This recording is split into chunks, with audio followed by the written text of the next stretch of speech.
नमस्कार, मैं हुमायूं सिंह और आप देख रहे हैं नेक्स्ट नाइन न्यूज। आज आपका बहुत बहुत स्वागत है हमारे खास प्रोग्राम रंग बदलती राजनीति में। आज बात करने वाले हैं उत्तर प्रदेश की राजनीति किस तरफ रुख करते हुए नजर आएगी, या फिर अभी जिस तरीके से 6 चरण के मतदान हो चुके हैं, 7वें के लिए अब घमासान जारी है। आपको बता दें 1 जून को पूर्वांचल की सीटों पर मतदान होने वाले हैं। ऐसे में सारे लोग कहीं ना कहीं, चाहे अखिलेश यादव की बात कर लीजिए, चाहे भारतीय जनता पार्टी की बात कर लीजिए, या इंडिया गठबंधन, कहीं ना कहीं अपनी जद्दोजहद में लगे हुए हैं। लेकिन इसी बीच राजा भैया की भी एंट्री हो गई है। जिस तरीके से पूरा मिर्जापुर सीट है, फूलपुर सीट है, आजमगढ़ सीट, कन्नौज, इन तमाम सीटों पर कहीं ना कहीं एक घमासान देखने को मिल रहा है। ऐसे में देखना होगा कि क्या समीकरण यूपी के बनते हुए नजर आ रहे हैं। इसमें मायावती का कितना रोल नजर आएगा, या फिर मायावती जिस तरीके से पूरा समीकरण उन्होंने बनाया है, अपने दलित प्रत्याशियों को मैदान में उतार कर और मुस्लिम बाहुल्य सीटों पर उन्होंने 13 से ज्यादा मुस्लिम सीटों पर अपने प्रत्याशी उतारे हैं। तो किस तरीके से यूपी का ये पूरा माहौल बनने वाला है, आज इन्हीं बातों पर चर्चा करेंगे। और इन सब बातों के लिए हमारे साथ आश्रुति मौजूद है स्टूडियो में। इनसे जानेंगे कि किस तरीके से आप देख रही हैं, जिस तरीके से पूर्वांचल के चुनाव को लेकर एक माहौल बदला है। इतना पश्चिमी सीटों पर जब चुनाव हो रहे थे तो इतना घमासान देखने को नहीं मिल रहा था, लेकिन जिस तरीके से पूर्वांचल की सीटों को लेकर एक हलचल देखने को मिल रही है, आपको क्या लगता है किसका समीकरण बनता हुआ दिखाई देगा? देखिए, बिल्कुल कहीं ना कहीं पश्चिम, जब हमने देखा कि जब पश्चिमी राज्यों में, पश्चिमी क्षेत्रों में मतदान हुआ तो कहीं ना कहीं ऐसा रही था कि हलचल कम थी, हलचल उतनी थी। लेकिन अब पूर्वांचल में मतदान है तो आप देखिए अभी हिमाचल की जो वो कुछ सीटें हैं, मंडी की सीट की जरा बात करें तो हिमाचल की आप वो सीट थोड़ा सा अगर आप उस पर ध्यान रखें, जहाँ से कंगना रनौत इस बार चुनावी मैदान में उतरी, वो सीट इस बार लगातार चर्चा में बनी हुई है। आप देखिए अभी कुछ वो ऐसी सीटें हैं और कुछ अभी भी ऐसे मतदान के लिए कुछ ऐसी, खासतौर पर कुछ ऐसी आप देखें निगरानी में बनी हुई है कुछ सीटें हैं जहाँ पर अब मतदान जो है वो बेहद खास होगा। आप देखें आप अगर पूरा समीकरण की बात करें तो 6 चरण के मतदान पूरे हो चुके हैं और इन 6 चरणों के मतदान में कहीं ना कहीं पश्चिमी की हवा जो है वो आप देखें बढ़ती नजर आई है। भले ही आप देखें दलित प्रत्याशियों को जिस प्रकार से चुनावी मैदान में उतारा गया, फिर चाहे मायावती की ओर से उतारा गया हो,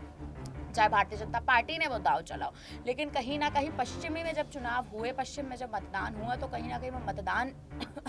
इस प्रकार से वो मतदान घूमा और इस प्रकार से आप देखें कि जनता ने इस प्रकार से अपना वोट डाला है कि अभी भी निर्धारित नहीं है कि आखिर किसकी सरकार बन सकती है या कौन सी पार्टी जीत दर्ज कर सकती है। लेकिन वहीं आप देखें पूर्वांचल के जो मतदान है वो बेहद खास होने वाले हैं वहीं, क्योंकि ये मतदान आप देखें कहीं ना कहीं जो दिग्गज इस पर चुनावी मैदान में उतरे हैं, उन दिग्गजों के बीच में कांटे की टक्कर हमें देखने को जरूर मिलेगी। जी बिल्कुल, लेकिन आश्रुति जिस तरीके से अनुप्रिया पटेल और राजा भैया का एक घमासान देखने को मिल रहा है, बस एक बात बोलना कि अब कुंडा में कुंडी लग जाएगी और ईवीएम से अब राजा पैदा होते हैं। अब इस बात को लेकर कहीं ना कहीं राजा भैया इतने ज्यादा हर्ट हो जाते हैं कि वो उस तरीके से अपने समर्थकों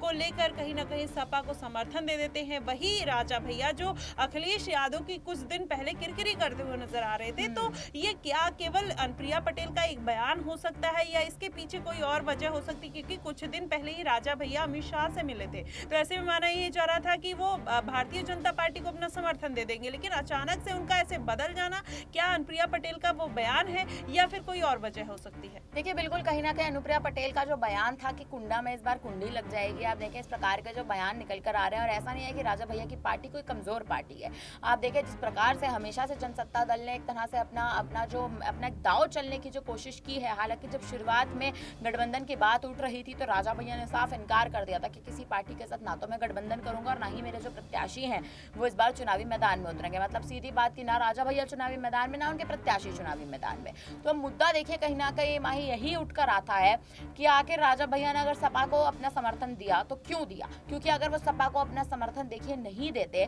तो क्या वो भारतीय जनता पार्टी की ओर जाते। लेकिन भारतीय जनता पार्टी से आप देखें अमित शाह से जब उनकी मुलाकात भी हुई थी तो मुलाकात के बाद भी कहीं ना कहीं कयास तो तेज थे कि बीजेपी को वो समर्थन जरूर दे सकते हैं, लेकिन समर्थन के लिए उन्होंने हामी नहीं भरी। हामी ना भरने के पीछे कहीं ना कहीं मुझे लगता है कि यही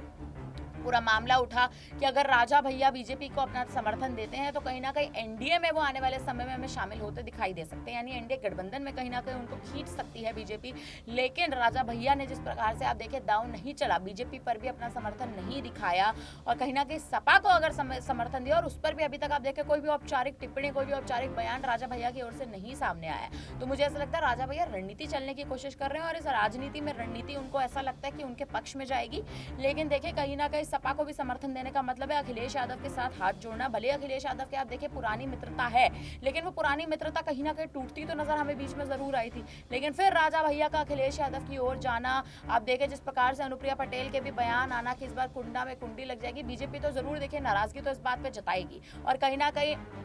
अगर नाराजगी जताई भी गई है और गठबंधन के में भी जो शामिल दल है उन्होंने अगर नाराजगी जताई है, तो कहीं ना कहीं देखिए मुझे लगता है नाराजगी बिल्कुल जायज़ है राजा भैया के प्रति, क्योंकि कहीं ना कहीं राजा भैया का रुख अगर बीजेपी की ओर मुड़ रहा था तो मुझे ऐसा लगता है वो कहीं ना कहीं राजा भैया को उसी वक्त एक निर्णय ले लेना चाहिए था कि आखिर वो किस ओर जाएंगे, क्या वो विपक्ष की ओर जाएंगे। अगर वो आप देखिए समाजवादी पार्टी के साथ अगर उन्होंने कहीं ना कहीं उनका समर्थन दिया है, यानी सीधा सीधा मुद्दा ये है कि उनका जो मत है और उनकी पार्टी का जो कहीं ना कहीं मत है वो आने वाले समय में विपक्षी गठबंधन में शामिल होने का है। ऐसा नहीं है कि लोकसभा चुनाव के बाद विपक्षी गठबंधन का सुपड़ा साफ हो जाएगा। विपक्षी गठबंधन मुझे ऐसा लगता है और मजबूत होगा। और अगर आप देखें इंडिया अलायंस गलती से सरकार बना लेती है हमारे देश में, बीजेपी का अगर आप देखें एक जो बीजेपी की जो स्थिति अगर कमजोर होती है आने वाली मतगणना जब 4 जून को होगी, तो उसमें आखिर किस ओर ये मामला बदलेगा, ये अब बेहद देखने वाली बात होगी। और राजा भैया का सपा को समर्थन देना मतलब आने वाले समय में उनका विपक्षी गठबंधन में शामिल होने का पूरा संकेत है। जी बिल्कुल आश्रुति, लेकिन यहाँ पर एक सवाल ये भी बन जाता है कि जिस तरीके से 3 बार सांसद रही हैं, 2014 में पीएम मोदी के चेहरे पर अनुप्रिया पटेल को वोट मिला था,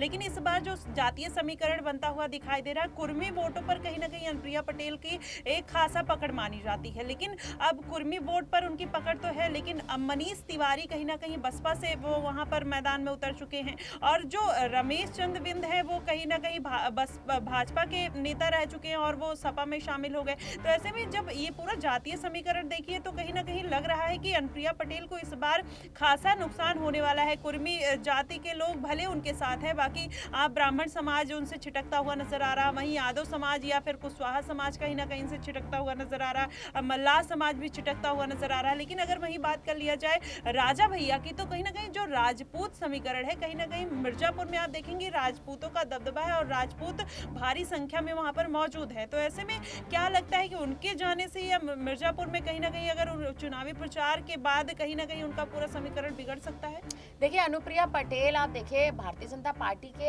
एक तरह से आप कहें तो बीजेपी की तरफ से वो एक बार लड़ चुकी हैं, लेकिन इस बार आप देखें कहीं ना कहीं आप देखें जिस प्रकार से उनको आप देखें उनको समर्थन भी मुझे लगता है उतना नहीं मिल रहा। भले कुर्मी वोटर्स उनके साथ हैं, लेकिन वो समर्थन कहीं ना कहीं अनुप्रिया पटेल नहीं बना पा रही है। वहीं दूसरा मुद्दा ये कि मिर्जापुर में आप देखें जो चुनावी लड़ाई है वो कहीं ना कहीं एक अच्छा खासा दबदबा लिए बैठी है। हालांकि मुद्दा ये उठता है कि क्या अनुप्रिया पटेल के सामने बसपा के प्रत्याशी, क्योंकि आप देखिए बसपा के लिए मुख्य चेहरा हमेशा से दलित वोटर्स रहे हैं, तो दलितों को साधना कहीं ना कहीं जिस प्रकार से आप देखें कि दलितों को साधने की रणनीति हमेशा से मायावती चलती रहती है, और इस बार भी जो उन्होंने दलितों को साधने की रणनीति चली है, इसके सामने कहीं ना कहीं मुझे लगता है कि अनुप्रिया पटेल का टिकना थोड़ा मुश्किल जरूर होगा। भले आप देखें भारतीय जनता पार्टी का समर्थन उनके साथ है, वहीं मिर्जापुर की सीट पर भी समर्थन है, लेकिन आप देखें अनुप्रिया पटेल का इस बार इस चुनाव में टिकना और जीत दर्ज करना मुझे लगता है बीएसपी के सामने थोड़ी मुश्किल की राह बन सकता है। जी बिल्कुल, अब यही देखना होगा कि क्या वाकई में अनुप्रिया पटेल इस बार उनकी राह मुश्किल होगी, या जिस तरीके से पिछले 3 चुनाव में वो